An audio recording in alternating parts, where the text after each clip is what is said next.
السلام علیکم ورحمۃ اللہ وبرکاتہ۔ جی ناظرین کرام، میں ہوں آپ کا خادم اشرف العلماء محمد وقار الحسن چشتی۔ آپ دیکھ رہے ہیں ہمارا یوٹیوب چینل اسلامی ورثہ میڈیا۔ تو ناظرین کرام، آج کچھ دن کے بعد، کیونکہ میری اپنی ذاتی مصروفیت تھی، دوستوں کی علم ہی ہے، تو لہذا آج جس شخصیت کا اور جس عنوان پر میں آپ کو خطاب سنانا چاہتا ہوں، یقیناً شخصیت ہی بہت بڑی ہے اور عنوان جو ہے وہ انتہائی اہم اور بڑا خاص عنوان ہے۔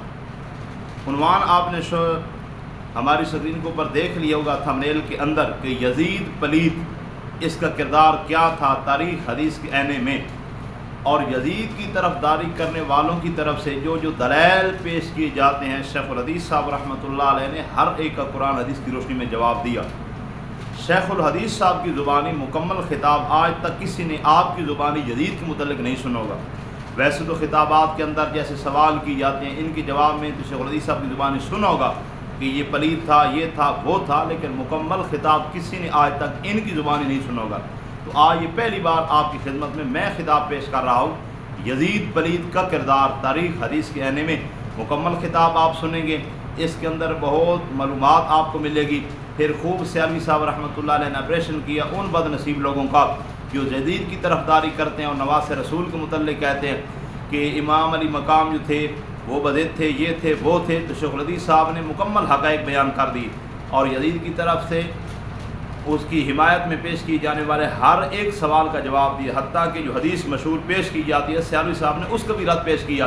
تو آئیے سب سے پہلے شیخ الحدیث صاحب کا بیان سنتے ہیں، اس کے بعد تبصرہ کرتے ہیں۔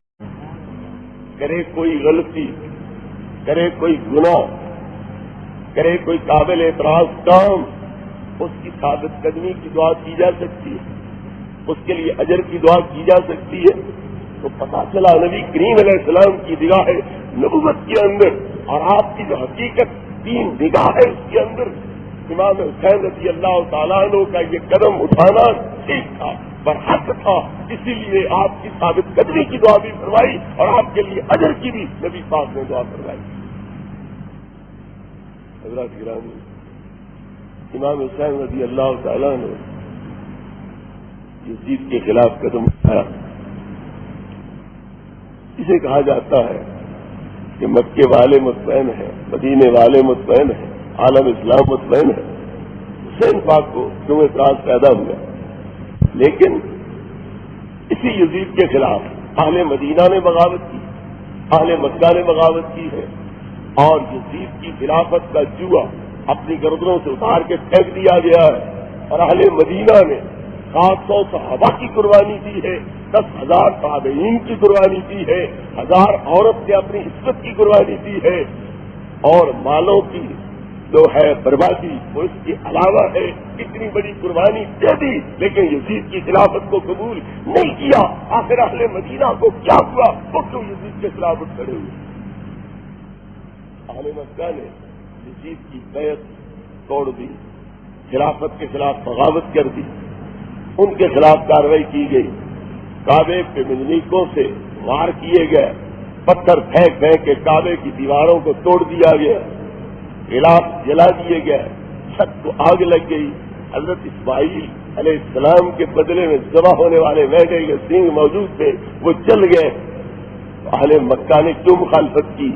جو لوگ کہتے ہیں کہ ہمارا دین مکے میں ہے، مدینے میں ہے، لہذا ہم سچے ہیں، اگر تیرا دین آج وہاں ہے اور یہ تیری صداقت کی دلیل ہے، اس وقت مکے اور مدینے کے لوگ یزید کے خلاف ہیں اور اسی راہ پہ چل رہے ہیں جس کے حسین چلے ہیں، پھر ان کا عقیدہ برحق کیوں نہیں اور وہ حسین کی حقانیت کی دلیل کیوں نہیں بن رہے ہیں؟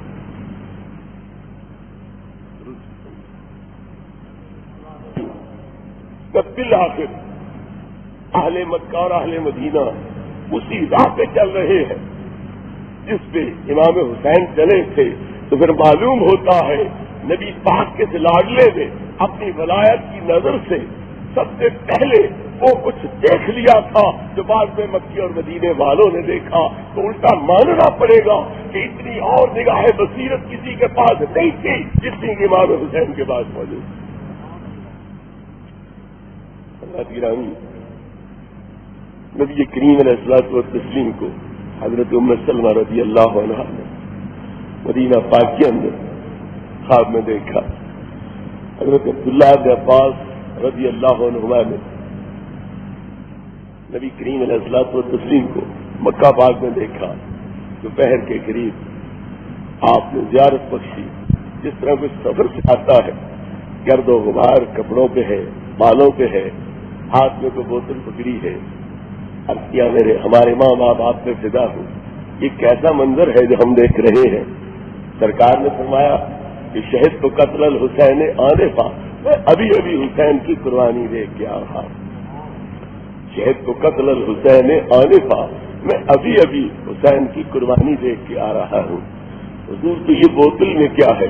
فرمایا یہ ان شہیدوں کا خون ہے جسے میں صبح سے اب تک اٹھا کے اس بوتل میں ڈالتا رہا ہوں، اور اسے اللہ کے حضور پیش کر کے امت کی بخشش اور مغفرت کے لیے وسیلہ بناؤں گا۔ سوال یہ ہے کہ اگر یہ اقدام غلط تھا، اگر حسین پاک کی سوچ غلط تھی، پھر یہ خون مقدس کیسے بن گیا؟ پھر نبی پاک اپنے بیٹے کی قربانی دیکھنے کے لیے کربلا میں گئے کیوں، اور اس مقدس خون کو اٹھایا کیوں، بوتل میں ڈالا کیوں، اور اسے اللہ کے حضور وسیلے کے قابل سمجھا کیوں؟ اس سے پتہ چلتا ہے کہ نبی کریم علیہ الصلوۃ والتسلیم نے یہ ثابت کر دیا میرا بیٹا حق پہ ہے، اور وہ حق کی خاطر یہ اپنی جان قربان کر رہے ہیں تاکہ بلند مرتبے بھی حاصل کریں اور لوگوں کو یہ سبق بھی دے دیں کہ جب اسلام میں کوئی کمزوری پیدا ہونے والی ہو تو پھر اکابرین کا کام یہ ہے، ائمہ کا کام یہ ہے، سر بلند ہستیاں جو ہیں ان کا کام یہ ہے وہ اپنے آرام سکون کو چھوڑ دیں، ہر مصیبت تکلیف برداشت کریں، لیکن اسلام کی خاطر وہ اپنی جان تک کا نذرانہ بھی پیش کرنا پڑے تو کر دیں، اور اسلام کی سربلندی کے لیے پوری کوشش کریں۔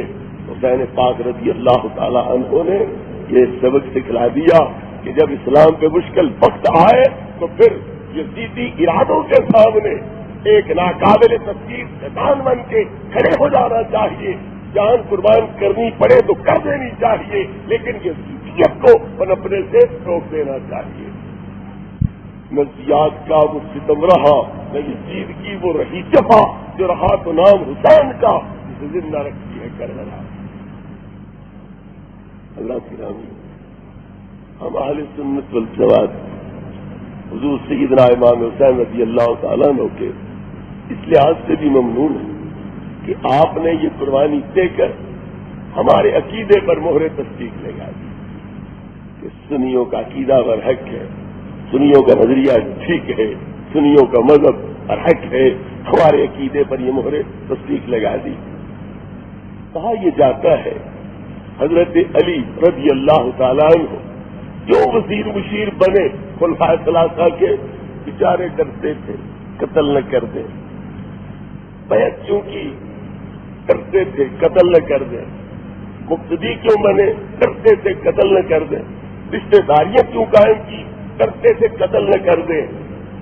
علی مرتضیٰ کو شیر خدا کو قدم قدم پہ موت کا ڈر ہو، اس موت کی خاطر وہ بیعت بھی کر لیں، خلافت اپنی چھوڑ دیں، ان کی مان لیں، ان کے وزیر بن جائے، مشیر بن جائے، ان کے مقتدی بن جائے، انہیں امام مان لیں اور ان سے رشتے داریاں قائم کریں، لیکن اسی علی پاک کا لخت جگر ہو، نور نظر ہو، اس شیر خدا سے پیدا ہونے والے حسین ہوں، وہ باطل کے سامنے ڈٹ جائے، اپنی جان عزیزوں کی جانیں قربان کر دے، مگر سر تسلیم ہم نہ کریں، اس کے ہاتھ پہ بیعت نہ کریں، اس کی اطاعت قبول نہ کریں، تو ماننا پڑے گا باپ بیٹے کے مذہب الگ نہ تھے، باپ بیٹے کا مذہب ایک تھا۔ اگر حسین کا مذہب یہ ہے کہ باطل سے ٹکرا تو سکتے ہیں، باطل سے سازگاری نہیں کر سکتے، تو ماننا پڑے گا علی مرتضیٰ کا مذہب یہی تھا اور نہیں تھا۔ علی شیر خدا ہے تو شیر خدا ڈر جائے، وہ شیر کیسا ہوا؟ یہ شیر کہنا چھوڑ دو، یا ڈر کی تہمت لگانا ان پہ چھوڑ دو، شیر خدا بھی کہتے جاؤ اور قدم قدم تمہیں ڈرنے والا بھی ثابت کرتے جاؤ، یہ کیسا شیر خدا؟ پھر شیر باپ نہ ہو بیٹا شیر کیسے ہو جائے؟ کسی لومڑ سے تو شیر پیدا نہیں ہوتے، کسی کیدڑ سے شیر پیدا نہیں ہوتے۔ اگر حسین شیر جو کٹ تو گئے ہیں لیکن جھکے نہیں ہیں، بکے نہیں ہیں تو ماننا پڑے گا نہ یہ بکنے والا خاندان ہے نہ جھکنے والا خاندان ہے، بلکہ حق کی خاطر یہ کٹ جانے والا خاندان ہے۔ شیعہ کا ایک گروہ ہے جسے کاملیہ کہتے ہیں، انہوں نے کہا صحابہ بھی کافر، علی مرتضیٰ بھی کافر۔ صحابہ کافر کیوں؟ انہوں نے علی کو امام مانا نہیں۔ علی کیوں کافر؟ انہوں نے امامت کا دعویٰ نہیں کیا۔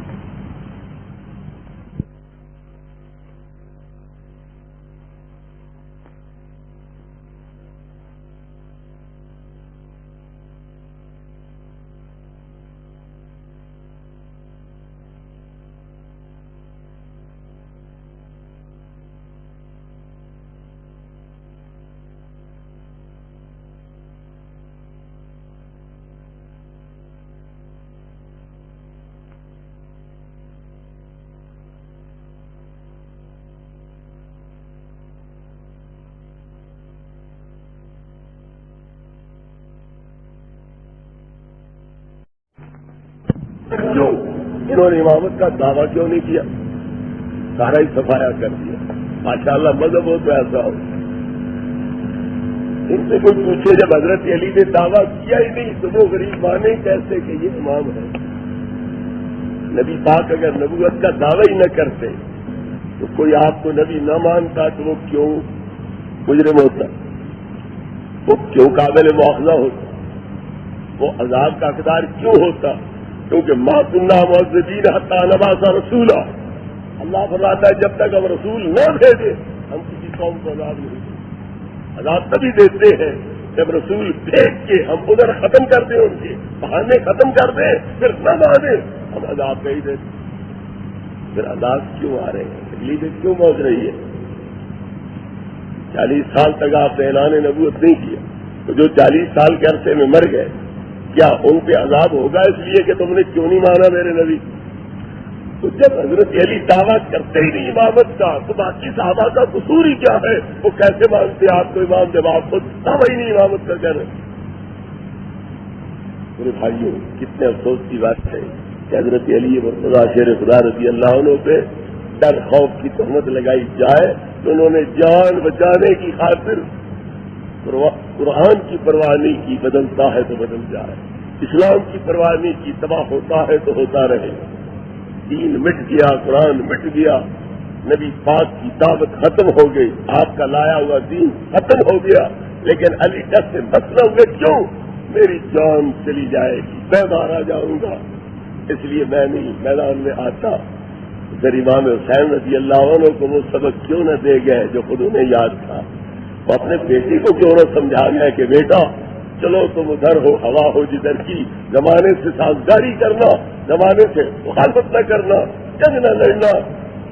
مگر حسین پاک نے ثابت کر دیا، جس طرح علامہ اقبال نے ترجمانی کرتے ہوئے کہا ہے، حدیث بے خبرہ ہے کہ با زمانہ میں ساز، زمانہ بات و سازت، با زمانہ ستیز۔ کہ بے وقوف لوگوں کا کون ہے کہ زمانے کے ساتھ موافقت کرو، زمانہ موافقت کرے تو بہتر، نہ کرے تو زمانے سے ٹکرا جاؤ اور زمانے کا رخ موڑ کے رکھ دو۔ علامہ محمد بخش قمر صاحب کہہ رہے تھے کردار یزید پہ بحث ہونی چاہیے۔ یزید کا کردار یہیں سے سامنے آ جاتا ہے کہ 3 محترم مقامات تھے، ہستیاں تھیں، اس نے تینوں کی عزت و حرمت کو پامال کر کے رکھ دیا۔ ایک اہل بیت کی حرمت تھی جس کی بار بار نبی کریم علیہ السلام تاکید فرماتے رہے، احبوا اہل بیتی لحبی ایاہم، میرے اہل بیت سے محبت رکھنا کیوں؟ تم میرے محبوب، میں تمہارا محبوب ہوں، یہ میرے محبوب ہے، تو میری خاطر میرے اہل بیت سے محبت رکھنا۔ اس کی خلاف ورزی ہوئی۔ نبی کریم علیہ الصلوۃ والتسلیم ارشاد فرماتے ہیں کہ من احبہم فقد احبنی ومن ابغضہم فقد ابغضنی، جس نے میرے اہل بیت سے محبت رکھی اس نے میرے ساتھ محبت رکھی، اور جس نے میرے اہل بیت سے محبت رکھا اس نے میرے ساتھ محبت رکھا۔ اہل بیت کرام علیہ رضوان کے ساتھ اتنا بڑا ظلم انہیں تحقیق بھی کیا گیا، اور جو باقی بچے امام زین العابدین بیمار یا شیر خار بچے ان کو اونٹوں پہ سوار کرا کے کبھی کوفے کے بازاروں میں پھرایا گیا، کبھی دمشق کے بازاروں میں پھرایا گیا، کبھی ابن زیاد کے دربار کے اندر پیشی ہو رہی ہے، کبھی یزید کے دربار میں ان کی حاضری ہو رہی ہے، اور پردے داروں کو بھی ساتھ رلایا جا رہا ہے۔ تو اہل بیت کرام کی توہین ہے۔ اور یہ بات ذہن نشین رہے کہ قتل غیر نبی کا کفر اگرچہ نہیں، لیکن توہین اہل بیت کفر ہے، اور سر کاٹ کے دینے پہ لٹکانا، ان کو آگے آگے رکھنا، پردے داروں کو پیچھے پیچھے اونٹوں پہ سوار کرا کے چلانا، یہ توہین اہل بیت ہے، اور توہین اہل بیت سے اتفاق کو مل گیا۔ اس طرح نبی کریم علیہ الصلوۃ والتسلیم کے اس مقدس گرانے پر ظلم کے پہاڑ توڑے، ان کی بے حرمتی کی، توہین کی، اور نبی کریم علیہ الصلوۃ والتسلیم کا دل دکھایا۔ آپ کربلا میں کیوں آ رہے ہیں؟ گرد و غبار سے کپڑے بال مبارک کیوں اٹے ہیں؟ میں حسین کی قربانی دیکھنے گیا تھا، میں ان کا خون اٹھائے ہوئے ہوں۔ اگر آپ چین نہ ہوتے، بےتاب نہ ہوتے، قدر حسین پر مسترب نہ ہوتے، روضہ پاک سے نکل کے کربلا کے میدان میں کیوں جاتے اور اتنا صبر کیوں کرتے، یہ خون کیوں اٹھاتے، اور پھر حضرت ام سلمہ اور حضرت ابن عباس کو اپنی پریشانی اور اضطراب سے باخبر کیوں کرتے؟ تو نبی کریم علیہ الصلوۃ والتسلیم کو ایذا پہنچائی گئی، اور جو نبی پاک کو ایذا پہنچائے وہ اللہ کو ایذا پہنچا رہا ہے، اور جو اللہ کو ایذا پہنچائے وہ دوزخ کا ایندھن بن کے رہے گا۔ اللہ کی راضی۔ دوسری مقدس جگہ تھی مدینہ پاک، مسجد نبوی۔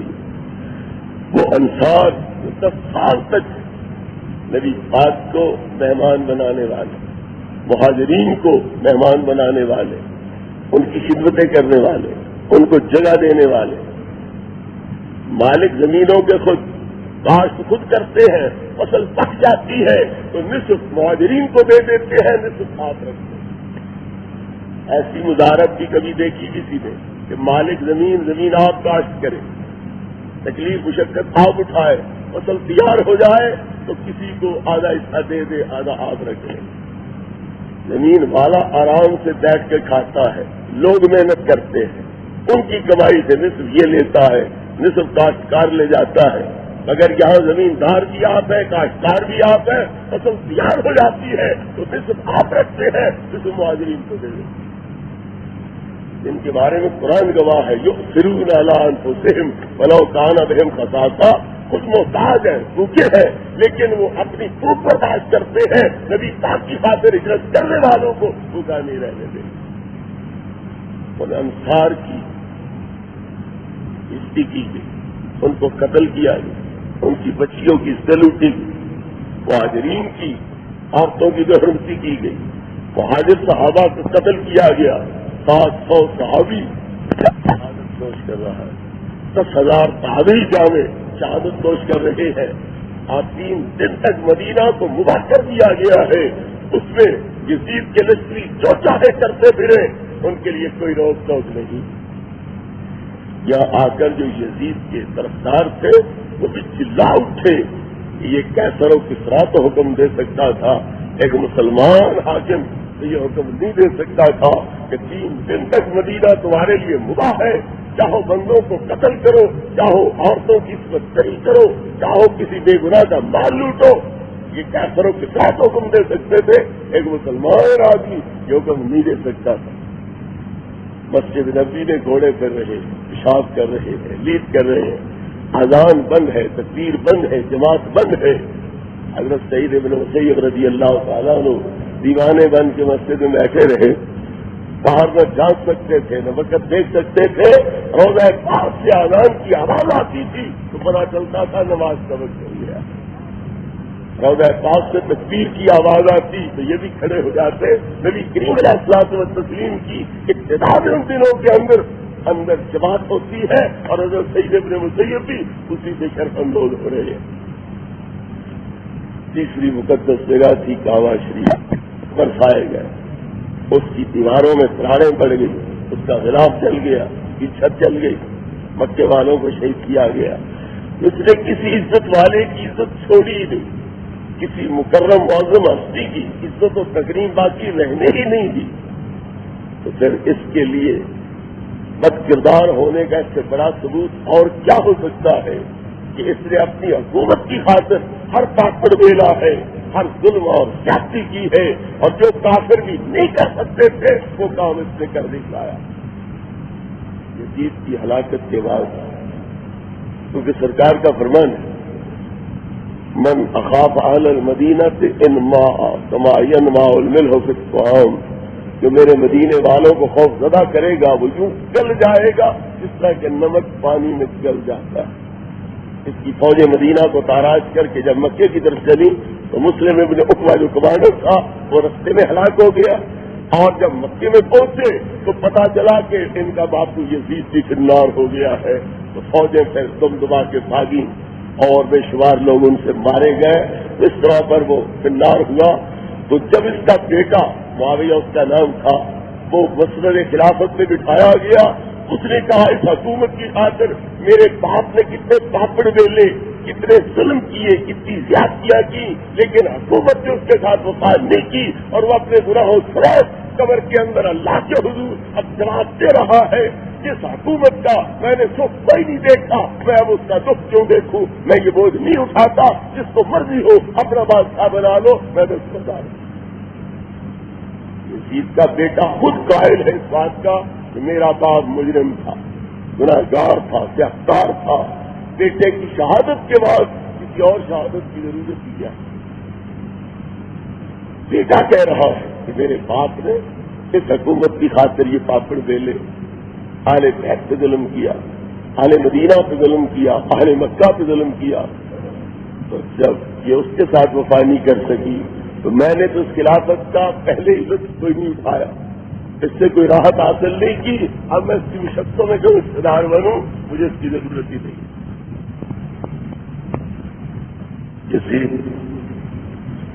یہ فسق کے بارے میں اتفاق ہے، لوگ پاک دامنیاں ثابت کرتے تھے، ابن خلدون اپنے مقدمہ میں کہتا ہے کہ اس کا فسق تواتر سے ثابت ہے، ابن حجر حیثمی کی سوائے کے مورکہ میں کہتے ہیں اس کے فاسق ہونے پر اتفاق ہے۔ سارے حضرات یہی کہہ رہے ہیں کہ اس کے فاسق ہونے میں شک کوئی شبہ ہی نہیں ہے۔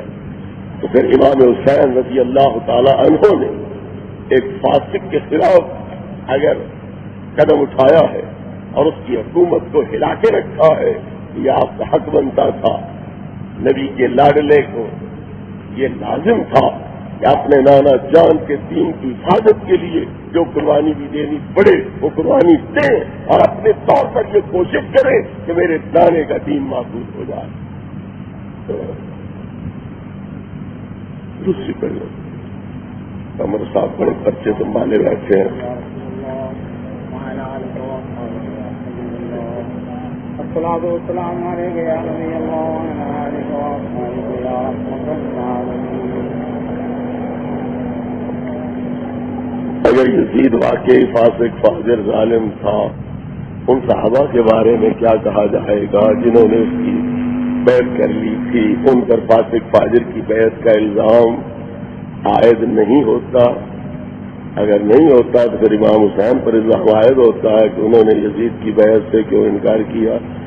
اگر امام حق پر تھے تو وہ صحابہ کرام جنہوں نے یزید کی بیعت کی یقیناً غلطی پر تھے۔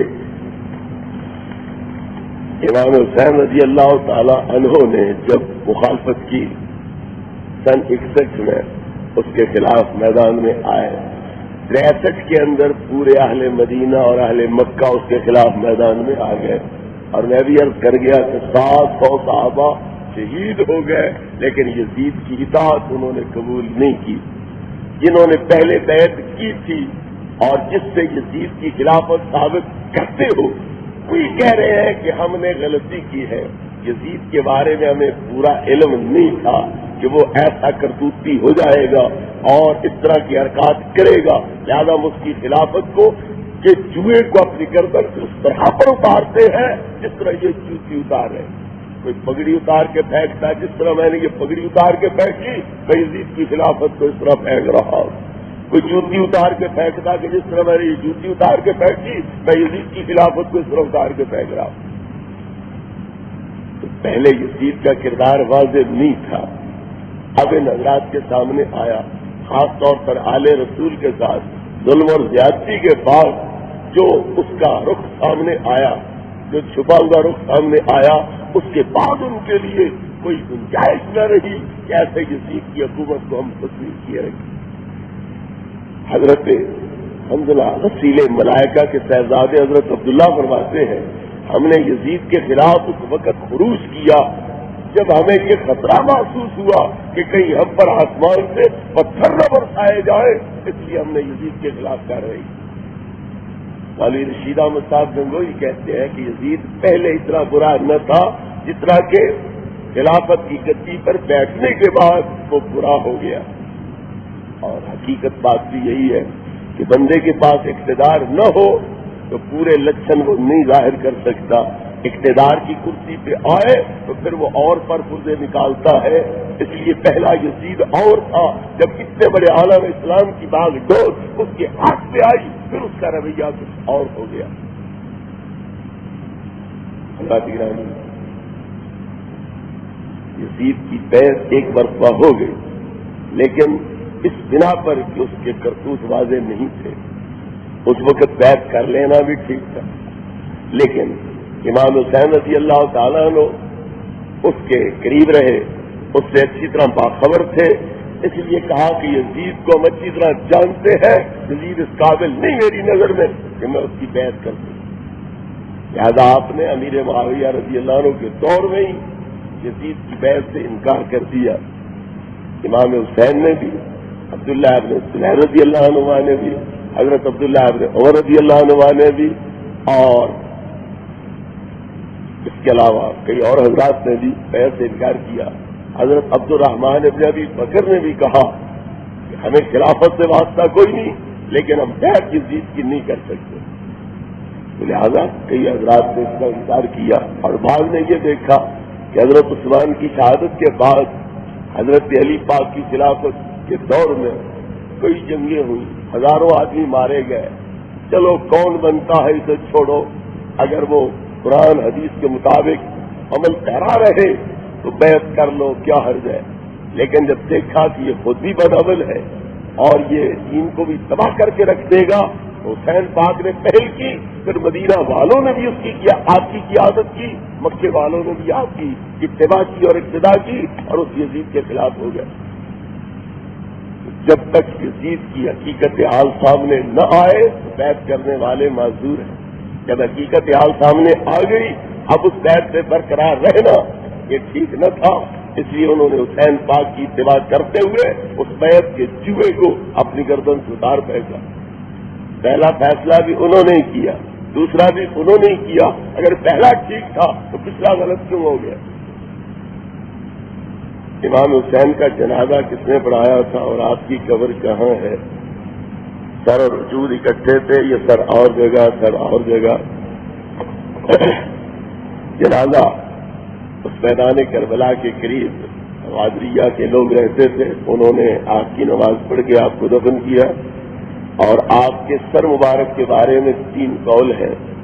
ایک یہ ہے کہ دمشق میں ہی آپ کے سر انداز کو دفن کر دیا گیا، دوسرا یہ ہے کہ واپس مدینہ پاک جب وہ پردیدار اور امام زین العابدین رضی اللہ عنہ مدینہ پاک بھیجے گئے، حضرت نعمان بن بشیر جو سابق گورنر تھے کوفے کے، ان کی قیادت میں تو سر انداز بھی ساتھ بھیجا گیا اور وہ جنت البقیع کے اندر دفن کیا گیا۔ تیسرا قول یہ ہے کہ مصر کے اندر قاہرہ میں ایک قبہ حسینی ہے، اور اس میں حضور سیدنا امام حسین رضی اللہ عنہ کا سر ناز مدفون ہے، اور امام عبد الوہاب شارانی علیہ رحمت کا کابر اولیاء میں سے ہے، وہ وہاں حاضری دیتے تھے، سر ناز سے ہم کلام ہوتے تھے۔ ایک مرتبہ حاضر ہوئے، سلام پیش کیا تو جواب نہیں آیا، پریشان ہو گئے کہ آپ کہیں ناراض تو نہیں ہو گئے۔ کچھ دیر کے بعد پھر حاضر ہوئے، سلام پیش کیا تو آپ نے جواب عنایت فرمایا۔ عرض کی حضور میں پہلے بھی حاضر ہوا، سلام پیش کیا، جواب نہیں ملا۔ فرمایا میں اپنے دانا جان کے ساتھ یہاں سے مدینہ پاک گفتگو کر رہا تھا، اس دوران ادھر سے گفتگو چھوڑ کے تیرے سلام کا جواب دینا میں نے بارگاہ رسالت صاحب کے اندر بےعدبی اور گستاخی سمجھی، اس لیے میں نے تیرے سلام کا جواب نہیں دیا۔ سر مبارک کے متعلق 3 قسم کے قول موجود ہیں۔ پہلے سر مبارک ویسے ہی رکھ دیا گیا تھا، سلیمان ابن عبد الملک نے اس کو 5 کپڑوں کا غلاف پہنایا، خوشبوئیں لگائیں اور اسے وہاں دفن کیا۔ خواب میں دیکھا کہ نبی کریم علیہ السلام نے زیارت بخشی ہے اور بڑی مہربانی اور لطف اور کرم کی نگاہ فرما رہے ہیں، بڑی دلجوئی فرما رہے ہیں۔ حضرت حسن بصری رضی اللہ تعالیٰ نے اسے عرض کیا، اس طرح میں نے خواب دیکھا اور سرکار بڑی مہربانی سے پیش آ رہے تھے، حالانکہ ہم لوگ بڑے غلط کار ہیں، خطا کار ہیں، ہم سے بڑی بڑی غلطیاں ہوتی ہیں، اس کی وجہ کیا ہے؟ تو انہوں نے فرمایا، کہیں تو نے اہل بیت رسول صلی اللہ علیہ وسلم کے ساتھ کوئی ہمدردی تو نہیں کی، کوئی نیکی اور بھلائی تو نہیں کی؟ کہا اور تو کوئی نہیں۔ حسین پاک رضی اللہ عنہ کا سر ناز یزید کے خزانے میں موجود تھا، میں نے اس کو 5 کپڑوں کا غلاف پہنایا، خوشبوئیں لگوائی اور اس کو دفن کیا، یہ نیکی ضرور ہے۔ تو امام حسن بصری رضی اللہ نے فرمایا کہ اسی نیکی کی بدولت نبی پاک کی تجھ پہ کرم نوازی ہو گئی۔ محمد ابن حنفیہ کا یزید کے پاس جا کر قیام کرنا اور اس کے پکا نمازی ہونے، نکوکار ہونے، عالم فاضل متبع ہونے کی شہادت دینا۔ حضرت محمد ابن حنفیہ کے بارے میں یہ کہنا کہ وہ یزید کے پاس جا کے ٹک گئے تھے، وہاں قیام کیا تھا، یہ بات غلط ہے۔ قیام ان کا مدینہ پاک میں تھا، البتہ انہوں نے باقی حضرات کے ساتھ موافقت نہیں کی ہے۔ انہوں نے کہا یزید شرابی ہے، فاسق ہے، فاجر ہے، بے نماز ہے۔ انہوں نے کہا میں بھی جاتا آتا رہتا ہوں، میں نے تو ایسی بات نہیں دیکھی، اب میں اپنی آنکھوں پر اعتبار نہ کروں، تمہارے قول پر اعتبار کروں، کیسے کروں؟ ان کا خیال یہ تھا کہ میں نے جب آپ جا کے دیکھا ہے اس میں کوئی ایسی بات نہیں ہے، اس لیے میں ان کی باتوں پہ اعتبار کرتے ہوئے اپنے مشاہدے کو کیوں جھٹلاؤں؟ لیکن محمد ابن حنفیہ کا روب، دبدبہ اور جلالت کو دیکھ کر یزید نے ان کے سامنے ایسی حرکت نہ کی، آگے پیچھے کرتا رہا، تو کیا باقی انداز جھوٹے ہو گئے، ایک محمد ابن حنفیہ سچے ہو گئے؟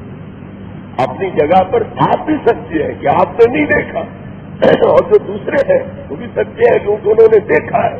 تو ایک آدمی ایک کام کرتے دوسرے کو نہ دیکھے، دوسرے دیکھ لے، تو کیا دیکھنے والے اپنی آنکھیں نکلوا دیں؟ وہ اپنی آنکھوں پہ اعتبار نہ کرے۔ ان کا ایک روب ہے، دبدبہ ہے، جلالت ہے۔ حضرت علی رضی اللہ تعالیٰ عنہ کے لشکر کا جھنڈا حضرت محمد ابن حنفیہ کے پاس ہوتا تھا۔ ان کی قوت کا عالم یہ تھا کہ بڑی مضبوط سرا ہوتی تو جس طرح کپڑا چیرتے ہیں درزی یا دکاندار ہاتھ سے چیر دیتے ہیں، وہ لوہے کی سرا کو اپنے ہاتھ سے چیر دیتے تھے۔ حضرت علی مرتضیٰ شیر خدا رضی اللہ عنہ کی ذرا لاندی تھی، آپ نے سوچا کسی لوہار کو بلا کے کٹواتے ہیں، عرض کیا حضور لوہار بلانے کی کیا ضرورت ہے، بیٹا جو حاضر ہے میں ٹھیک کر دیتا ہوں۔ اسے پکڑا، جتنی زیادہ تھی اس کو چیر کے ایک طرف کر دیا اور کہا لو حضور اب پوری ہو جائے گی۔ تو لہذا یہ جنگجو ہے، بہادر ہے، لڑاکے ہیں، دلیر ہیں، روک تاب والے ہیں، ان کے سامنے ایسی حرکت نہیں کی اگر اس نے، تو اس کا کیا مطلب باقی سارے مدینے والے جھوٹ بول رہے ہیں؟ وہ بھی اپنی جگہ سچے ہیں، یہ بھی سچے ہیں۔ مجتہدوں کے اتحاد میں فرق آ جاتا ہے، امام حنیفہ اور فرماتے ہیں، امام شافعی اور فرماتے ہیں۔ حضرت داؤد اور ان کے بیٹے حضرت سلیمان دونوں باپ بیٹا بھی ہے، دونوں اپنے وقت کے نبی بھی ہیں، لیکن اختلاف آراء بھی ہو جاتا ہے۔ اس لیے مجتہدین کی آراء میں اختلاف اپنی جگہ، لیکن اس کا مطلب یہ کیوں ہو گیا کہ محمد ابن حنفیہ ہی سچے ہیں، باقی سارے جھوٹے ہو گئے؟ اہل مدینہ بھی سارے جھوٹے، اہل مکہ بھی سارے جھوٹے۔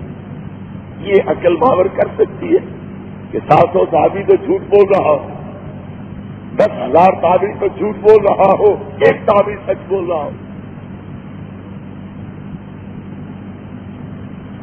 یزید نے امام حسین کے قتل کا حکم نہیں دیا تھا اور نہ وہ اس سے راضی تھا، اس کی رضا کی نسبت یزید کی طرف کرنا غلط ہے، کیونکہ اس نے ابن زیاد پر لعنت کی اور امام کے قتل پر اظہار افسوس کیا۔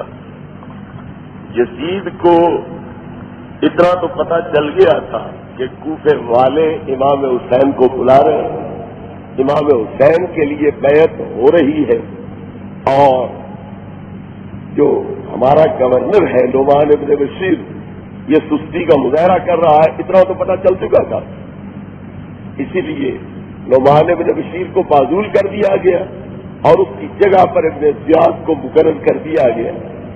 تو جب ابن زیاد کو مقرر کر رہا تھا تو اسے نہیں پتا تھا کہ کتنا بڑا ظالم ہے، سفاک ہے، جفاکار ہے، یہ کس حد تک جا سکتا ہے، اہل بیت رسول کے ساتھ کس نرمی کا حکم دیا، چلو یہ ثابت کریں۔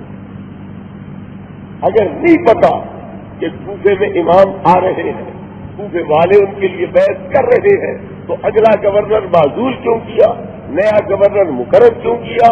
اگر پتہ ہے تو پھر حسین پاک اور ان کے ساتھیوں کے ساتھ جس نرمی کا حکم دیا ہے وہ ثابت کرو کیا حکم دیا۔ جب ایسے سفاق کو مقرر اس لیے کیا تاکہ بغاوت کو ہر ممکن طریقے سے ختم کرے، پھر ابن زیاد جو کر رہا ہے یزید کی مرضی سے کر رہا ہے۔ علامہ تفتازانی شرح عقائد کے اندر فرماتے ہیں والحق ان رضا یزید بقتل الحسین واستبشارہ بذلک مما تواتر معناه، یزید کا حکم دینا امام حسین رضی اللہ تعالیٰ عنہ کے قتل کا اور آپ کے قتل پر اس کا خوش ہونا، یہ اس طرح کی چیز ہے جو تواتر سے ثابت ہے۔ مما تواتر معناه وان كانت تفاصيله احادن، معنوی طور پر یہ بات تواتر کے ساتھ ثابت ہے، اگرچہ تفصیلات جو ہے وہ تواتر سے نہیں، لیکن قدر مشترک ان کا جو ہے وہ تواتر سے ثابت ہے۔ وہ آگے فرماتے ہیں نحن لا نتوقف فی شانہ بل فی ایمانہ، ہم صرف یہ نہیں کہ اس کی شان کے منکر ہے، اس کی عظمت کے منکر ہے، بلکہ اس کے ایمان کے بھی منکر ہے۔ فلعنۃ اللہ علیہ وعلی انصارہ وآوانہ، ہم اس پر بھی لعنت بھیجتے ہیں اور اس کے جتنے معاون مددگار ہیں ان پر بھی لعنت بھیجتے ہیں۔ میرے بھائیو، یزید ناراض ہوا ابن زیاد پر، اچھا ناراض ہوا کیا معزول کر دیا کہ تو نے حسین کو قتل کیوں کیا، ان کے بیٹوں کو قتل کیوں کرایا، ان کے شیرخوار بچوں کو قتل کیوں کرایا، ان کے حرم کی مستورات کو، ان پردے داروں کو، عفت مہاب عورتوں کو کیوں در بدر پھرایا، اس کی کیا سزا دی، کیا ایکشن لیا، اس کا رد عمل کیا ظاہر کیا؟ الٹا ابن زیاد کی گورنری میں حسد پیدا کر دی، اسے انعام کے طور پر صرف برقرار ہی نہیں رکھا گیا بلکہ اور علاقے بھی اس کی گورنری میں دے دیے گئے اور اس کے عہدے کو اور وسیع کر دیا گیا، بڑھا دیا گیا۔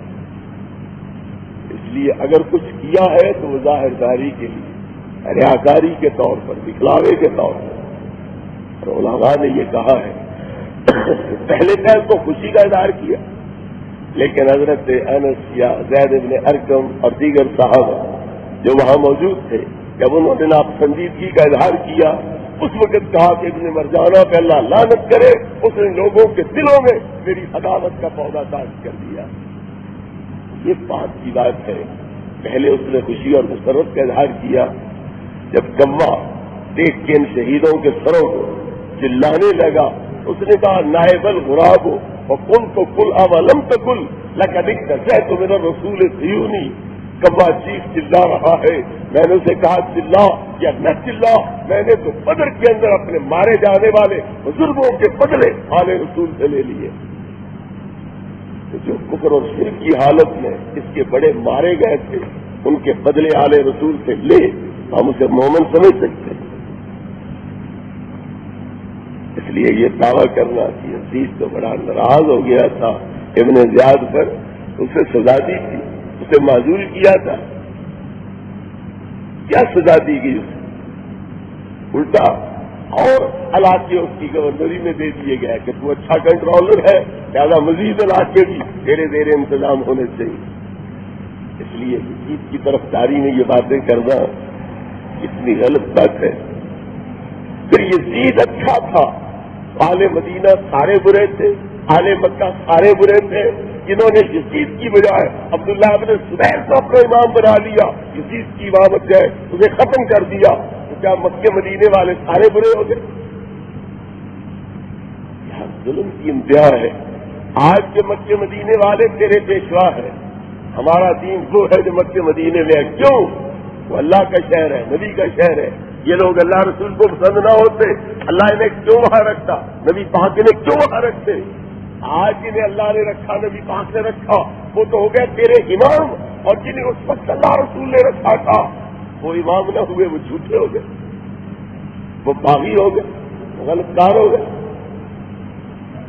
تیری یزید نے شفاعت نہیں کرنی، تیری شفاعت نبی پاک نے کرنی ہے. اس لیے یزید کی طرفداری میں اتنا آگے کیوں جاتا ہے؟ حدیث قسطنطنیہ کی وضاحت فرماوے.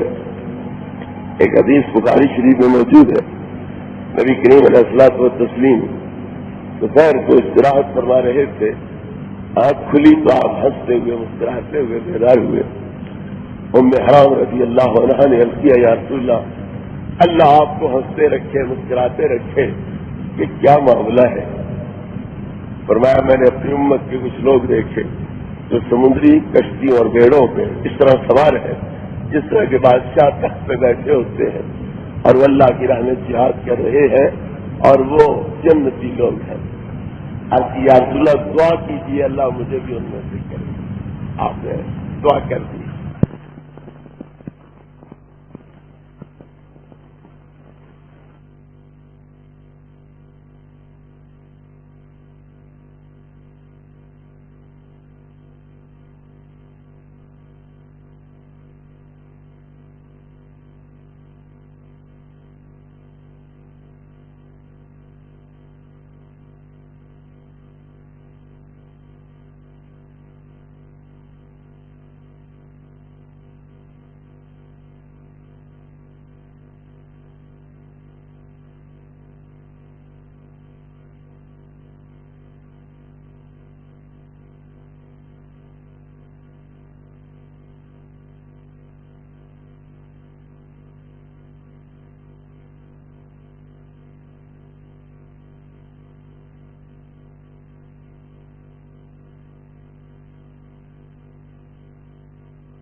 سرکار نے فرمایا کہ میری امت کے کچھ لوگ ہیں جو سمندری بیڑوں پہ سوار ہیں، اور وہ ایک شہر پہ حملہ آور ہو کر اسے پتہ کر رہے ہیں، مغفور لہم، اور وہ بخشے ہوئے لوگ ہیں.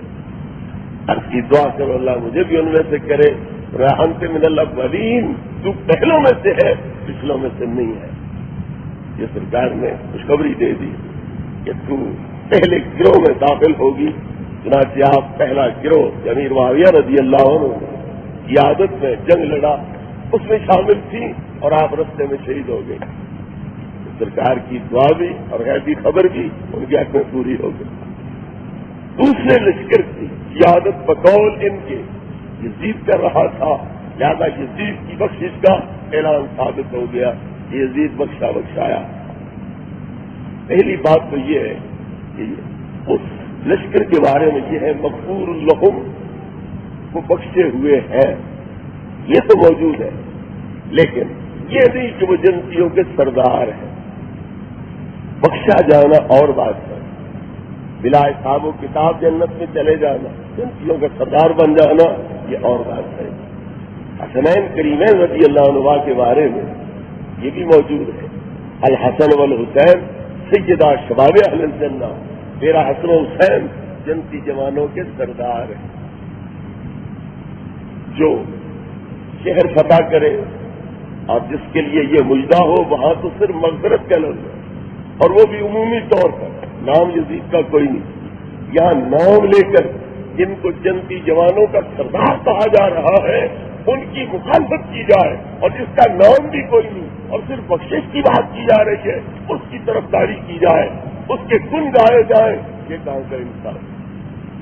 بخشش تو زانی کی بھی ہو جائے گی، چور کی بھی ہو جائے گی، بخشا جانا اور بات ہے، جنتیوں کا سردار ہو جانا اور بات ہے۔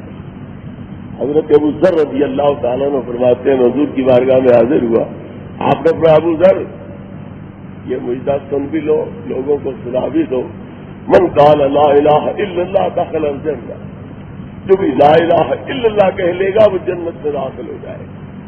انہوں نے عرض کیا وَإِن زَنَا وَإِن سَرَقَ، اگرچہ زنا کرے، اگرچہ چوری کرے؟ آپ نے کہا ہاں اگرچہ زنا کرے، اگرچہ چوری کرے۔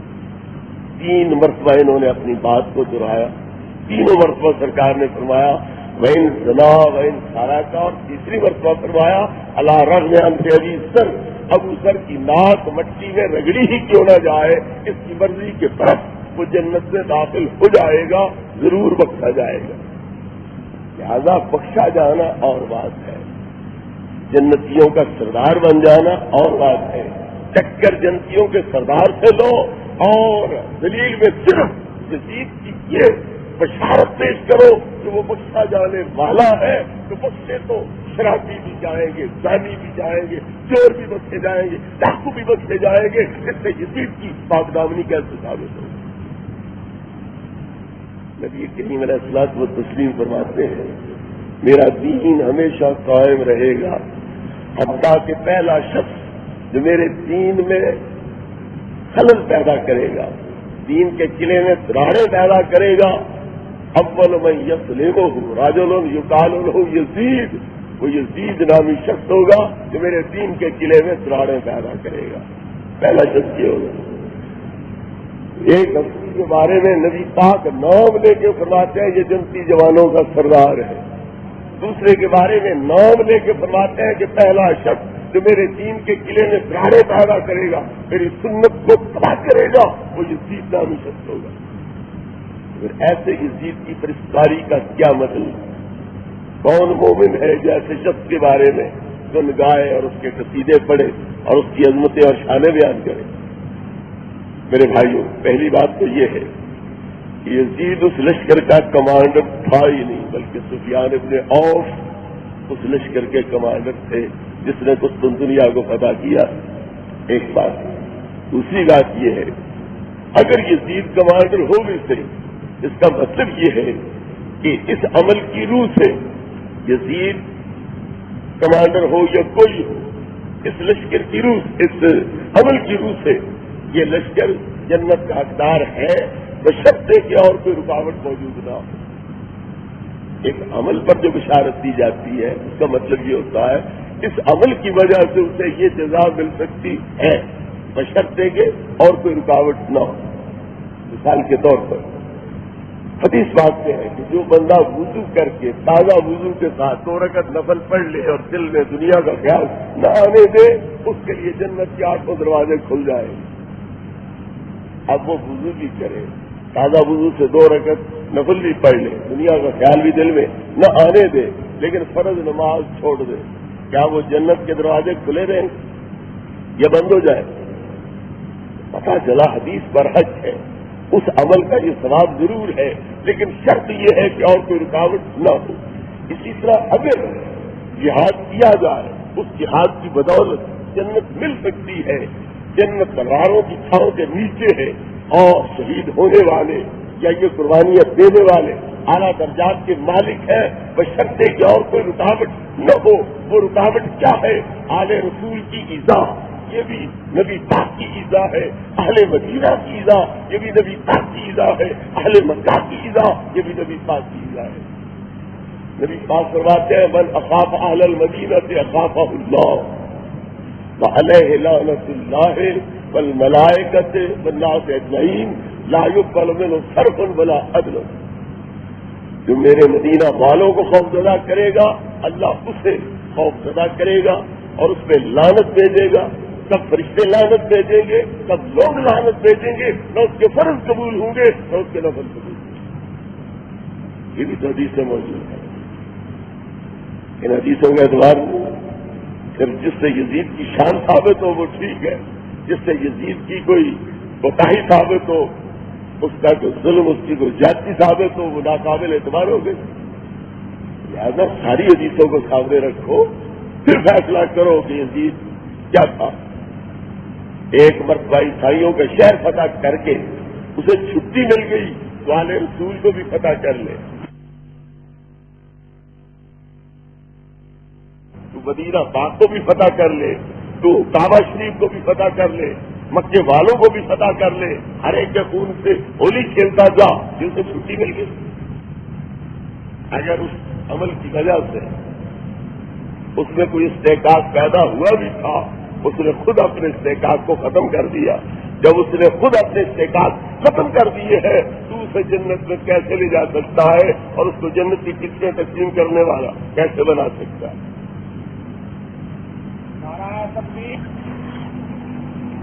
کیا تصویر کھنچانا جائز ہے یا نہیں؟ بعض علماء مشائخ منع کرتے ہیں، بعض علماء مشائخ کھنچواتے ہیں۔ کھنچوانا ایک عمل ہے، عمل میں کوتاہی کمزوری ہو سکتی ہے۔ جہاں تک مسئلے کا تعلق ہے، علامہ شامی فرماتے ہیں اما فعل التصویر وغیر جائز مطلقاً، تصویر بنوانا بالکل ناجائز ہے۔ لعن اللہ المصور والمصور علیہ، نبی کریم علیہ السلام نے تصویر کھینچنے والے پہ بھی لعنت فرمائی ہے، اور جس کے لیے کھینچی جائے جو کہے میری تصویر کھینچو اس پر بھی لعنت فرمائی ہے۔ اس لیے تصویر کھینچنا کھنچوانا یہ دونوں منع ہے۔ اور کسی کی بے خبری میں کوئی کھینچ لیتا ہے پھر وہ قصوروار نہیں ہے، کھینچنے والا قصوروار ہے، جس کی بے خبری میں کھینچی گئی ہے وہ قصوروار نہیں ہو سکتا۔ اور جو اللہ کے مقبول بندے ہوتے ہیں اگر ان کی مرضی نہ ہو تو چوری چھپے کو کھینچنا چاہے بھی تو وہ اپنے اس برے ارادے میں ناکام رہتا ہے۔ حضور پیر سیال خواجہ شمس العارفین رضی اللہ تعالیٰ عنہ کی کیمرے کے ساتھ تصویر کھینچنے کی کوشش کی گئی۔ آپ مسلح پہ بیٹھے تھے، تصویر ہاتھ میں تھی، مسلح کی تصویر بھی آ گئی کیمرے میں، تصویر کی بھی آ گئی، آپ کا نہیں آیا اس میں فوٹو، کیمرے کی آنکھ سے آپ محفوظ رہے، تصویر بھی آ گئی، مسلح بھی آ گیا۔ حضور پیر پٹھان رضی اللہ عنہ کی تصویر کلمی آپ کے پاس پیش کی گئی، فرمایا جو میرے دل میں تصویر ہے وہ اس سے ٹھیک ہے، اچھی ہے، وہی کافی ہے، مجھے تصویر کے رکھنے کی ضرورت نہیں ہے۔ اس لیے کھینچنا کھنچوانا یہ حرام ہے۔ کوئی کھینچے اسے آپ رکھ لیتے ہو یادگیری کے لیے، یہ ایک علیحدہ بات ہے، یہ جائز ہے بشرطے کہ نماز میں سامنے نہ ہو، اسے پردے کے پیچھے رکھا جائے، دیکھ لیا، تعظیم تکریم اس کی نہ کی جائے، وہ علیحدہ مسئلہ ہے، وہ جائز ہے۔ لیکن سامنے لٹکانا تعظیم کے لیے یہ بھی منع ہے، اور آپ کھینچنا یہ کھنچوانا یہ بھی منع ہے۔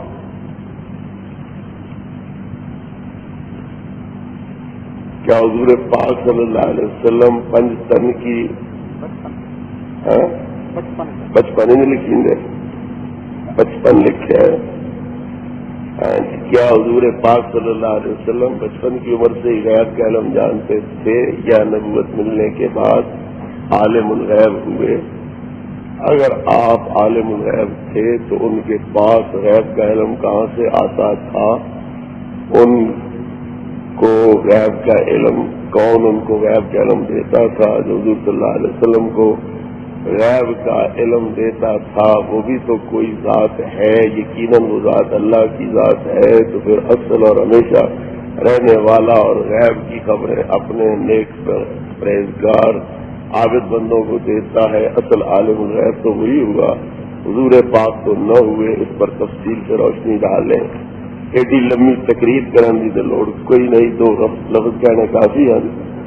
ہمارا عقیدہ یہی ہے کہ نبی کریم صلی اللہ علیہ وسلم کو اعلان نبوت کے بعد سے اللہ رب العزت نے علم غیب عطا کرنا شروع فرمایا، اور سرکار کے علم کا سرچشمہ قرآن مجید ہے۔ جو قرآن مجید نازل ہوتا رہا آپ کے علوم میں ترقی ہوتی رہی، اور اس قرآن پاک کی ظاہری تفسیریں، باطنی تفسیریں، جس کے اندر اسرار رموز ہے، یہ سب کچھ اللہ رب العزت آپ کو سمجھاتا رہا۔ جب قرآن مکمل ہو گیا تو علوم مصطفیٰ صلی اللہ علیہ وسلم بھی مکمل ہو گئے۔ اب رہ گیا یہ مسئلہ کہ جو دیتا رہا وہ عالم الغیب ہے، تو اللہ کے عالم الغیب ہونے میں کوئی جھگڑا ہے؟ اس پہ آ کے تان توڑی جائے کہ جو دے رہا ہے عالم الغیب تو وہ ہوا، کیا مطلب؟ وہ اگر کسی کو علم غیب دیتا ہے تو علم غیب ہی نہیں ہوگا، یا وہ علم ہی نہیں کہلائے گا۔ اصل کس کے پاس ہے؟ پھر اصل وجود بھی اللہ کے پاس تھا، پھر تو موجود ہی کوئی نہیں. اصل حیاتی اس کے پاس ہے، لہذا تو ہے ہی مردار. اصل کان اور آنکھ والی قوت بھی اسی کے پاس ہے، لہذا تو ہے ہی اندھا بہرا. اصل تکلم بھی اس کی صفت ہے، لہذا تو ہے ہی گونگا. اس کا مطلب کیا ہوا؟ چونکہ اصل وہ ہے لہذا باقی کوئی شے نہیں. اگر تو مردار ہے، تو موجود ہی کوئی نہیں، تو اندھا ہے، تو بہرا ہے، تو گونگا ہے. اگر اپنے بارے میں تو مانتا ہے میں موجود بھی ہوں، میں زندہ بھی ہوں، میں دیکھتا بھی ہوں، میں سنتا بھی ہوں، میں بولتا بھی ہوں، تو جن ہستیوں کو اللہ رب العزت نے اپنے کمالات کا مظہر بنا دیا ہے، پھر ان کے بارے میں بخیلی کیوں کرتا ہے؟ ان کی شان کیوں نہیں تسلیم کرتا؟ اللہ رب العزت نے صرف یہ نہیں بتلایا کہ میرا نبی غیب جانتا ہے، اللہ نے یہ بھی بتلایا ہے کہ وہ غیب کی سخاوت بھی کرتے ہیں. وما هم علی الغیب بضنین، وہ غیب کے معاملے میں بخل نہیں کرتے بلکہ غیب کے علم کی سخاوت بھی کرتے ہیں. اس لیے اللہ بے شک حقیقی عالم الغیب ہے، مگر وہ غیب دیتا بھی ہے. یہ یہودیوں کا عقیدہ ہے، اللہ کے پاس ہے بڑا کچھ پر دیتا کسی کو کچھ نہیں ہے. ہمارا یہ عقیدہ نہیں کہ وہ دیتا کسی کو کچھ نہیں ہے، بھی سب کچھ اس کے پاس، اور جس کو چاہے وہ عطا بھی کرتا ہے، اور اس کی عطا بھی بے حد ہوتی ہے. جس معبود کو چاہے وہ تو حساب سے زیادہ دیتا ہے. اسی لیے فرمایا انا اعطیناک الکوثر، ہم نے آپ کو اتنا دیا، اتنا دیا، اتنا دیا کہ کوئی عدد، کوئی گنتی، کوئی شمار اس کو احاطہ کر ہی نہیں سکتا. جو کچھ آپ کو دیا گیا ہے وہ حدود اور رعایات سے ماورا ہے. امام اہل سنت اس کی ترجمانی کرتے ہوئے کیا فرمایا؟ جس کی 2 بوند ہے کوثر و سلسبیل ہے، وہ رحمت کا دریا ہمارا نبی. بے شک دینے والا اللہ ہے، لیکن اس کا یہ مطلب تو نہیں کہ جس کو وہ جو دے اس کا انکار کر دیا جائے. اور یہ بات بھی ذہن نشین رہے کہ عالم الغیب کا لفظ نبی کریم علیہ الصلوۃ والتسلیم پر بولنا جائز نہیں. وہی لفظ بول سکتے ہیں جن کی قرآن حدیث سے اجازت ہے، اپنی طرف سے کوئی لفظ نہیں بول سکتے. مثلا ارحم الراحمین اللہ کے بارے میں، اب ہم سرکار کو رحمت للعالمین تو کہیں گے، ارحم الراحمین نہیں کہیں گے. آپ کو رحیم کہیں گے، رؤوف کہیں گے، لیکن رحمان نہیں کہیں گے، کیونکہ قرآن میں حدیث میں آپ کے لیے رحمان کا لفظ نہیں موجود. اسی طرح علامہ کا معلوم تکن تعلم، جو بھی تم نہیں جانتے تھے میں اللہ نے تمہیں بتلا دیا. لہذا اللہ کی تعلیم سے عالم ما کان وما یکون یہ کہیں گے، لیکن عالم الغیب کا لفظ سرکار پر نہیں بولیں گے. لفظ بولنا اور بات ہے، معنی موجود ہونا اور بات ہے. شریعت میں بیمار کی عیادت کے بارے میں بیان فرمائیں. بیمارداری کرنے کا افضل وقت، بیمارداری کے فضائل، بیمار کی عیادت حضور پاک کی سنت ہے. جب یہ ثابت ہو گیا سنت ہے، ہر سنت پہ عمل کرنا ثواب ہے. سرکار فرماتے ہیں جو عیادت کے لیے چلتا ہے وہ یوں سمجھے کہ میں جنت کے میوے چن رہا ہوں اور اس سے اپنا دامن پر کر رہا ہوں. تو یہ جنت میں چلنے اور جنت کے میوے کھانے کے برابر ہے. تو یہ حضرت ثواب حدیثوں میں ثابت ہے. یہ تفصیلات اور کسی موقع پر اور خود آپ بھی کچھ پڑھ لیں. محرم الحرام کے حوالے سے کیا عورت کا قبرستان میں جانا جائز ہے یا ناجائز ہے؟ محرم کا مہینہ ہو یا باقی مہینے ہوں اس میں وقت کی تو کوئی قید نہیں ہے. عورتیں اگر بن ٹھن کے نہ جائیں، محرموں کے ساتھ جائیں، خامدوں کے ساتھ جائیں، عام کپڑوں میں جائیں، رونے پیٹنے کے لیے نہ جائیں، فاتحہ اور دعا کے لیے جائیں تو جائز ہے.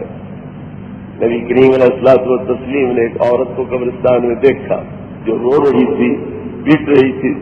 سرکار نے فرمایا ان الصبر عند الصدمۃ الاولی، صبر وہ ہے جو پہلی مرتبہ صدمہ پہنچے تو کیا جائے، بعد میں تھک ہار کے صبر کرنا یہ تو جانور بھی کر جاتے ہیں، وہ کوئی کمال نہیں ہے. یہ نہیں روکا کہ تو قبرستان آئی کیوں ہے. امام بخاری علیہ رحمت نے یہاں سے استدلال کیا کہ عورتوں کا قبرستان میں آنا جائز ہے. جائز نہ ہوتا آپ روک دیتے. جس طرح رونے پیٹنے سے منع کیا، قبرستان میں آنے سے بھی روک دیتے. جب آنے سے نہیں روکا، صرف رونے پیٹنے سے روکا تو پتہ چلا قبرستان میں آنا جائز ہے لیکن رونا پیٹنا ناجائز۔ جمہور علماء کا مذہب یہ ہے کہ نبی کریم علیہ السلام نے جو اجازت دی الا فزوروہا فإنہا تذکر الموت، قبرستان کی زیارت کیا کرو کیونکہ قبروں کی زیارت موت کو یاد دلاتی ہے۔ یہ جس طرح مردوں کو اجازت ثابت ہوئی اسی طرح عورتوں کے حق میں بھی اجازت ثابت ہو گئی۔ کیا خیال ہے، عورتوں کو موت یاد نہیں آنی چاہیے؟ صرف مردوں کو یاد آنی چاہیے موت، عورتوں کو یاد نہیں آنی چاہیے؟ عورتوں کو اگر موت یاد آ جائے تو گھر کا خرچہ آدھے سے زیادہ ختم ہو جائے۔ یہ جو بناؤ سگار پہ زبائش آرائش پہ فضول خرچیاں کرتی ہے، اگر موت ان کو یاد آئے تو مرد سکھی ہو جائے، ان کا آدھے سے زیادہ خرچہ جو ہے تو وہ ختم ہو جائے۔ انہیں موت یاد ہوتی نہیں، اسی لیے کہ اپنی دنیاوی زندگی کی عیش عشرت اور بناؤ سوار جو ہے اس پہ سارا وقت لگاتی ہے اور سارا پیسہ برباد کرتی ہے۔ تو مردوں کی نسبت تو انہیں زیادہ ضرورت ہے موت کو یاد کرنے کی۔ میں یہ تو نہیں کہتا کہ ان کو اچھے ہی قبرستان میں کمرے ہی وہاں بنا دیں، لیکن ضرور ان کے ساتھ جا کر انہیں بھی دکھلا ہے کہ انجام یہ ہے۔ جیت کو حکومت ملی اس وقت حضور پاک کی کتنی ازواج مطہرات زندہ تھیں؟ مہربانی فرما کر جواب دیں۔ حضرت ام المومنین عائشہ صدیقہ رضی اللہ تعالیٰ عنہا یہ پہلے فوت ہو چکی تھی، باقی حضرت زینب، حضرت سودا رضی اللہ عنہ وہ بھی سب سے پہلے، ام سلمہ رضی اللہ عنہا موجود تھیں یا نہیں تھیں، ان کے بارے میں اختلاف ہے۔ بعض روایتوں سے پتہ چلتا ہے کہ آپ بھی پہلے فوت ہو گئی تھی، حضرت امام حسین رضی اللہ عنہ کی شہادت سے بھی پہلے۔ بعض روایتوں کی روح سے آپ اس وقت تک زندہ موجود تھیں۔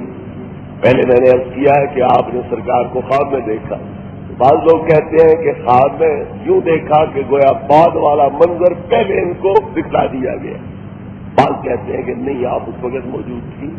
ازواج مطہرات میں سے صرف حضرت ام سلمہ رضی اللہ عنہا کے بارے میں روایت ہے، وہ بھی متفق علیہ نہیں ہے، باقی اور کوئی سرکار کی بیوی اس وقت زندہ موجود نہیں تھی۔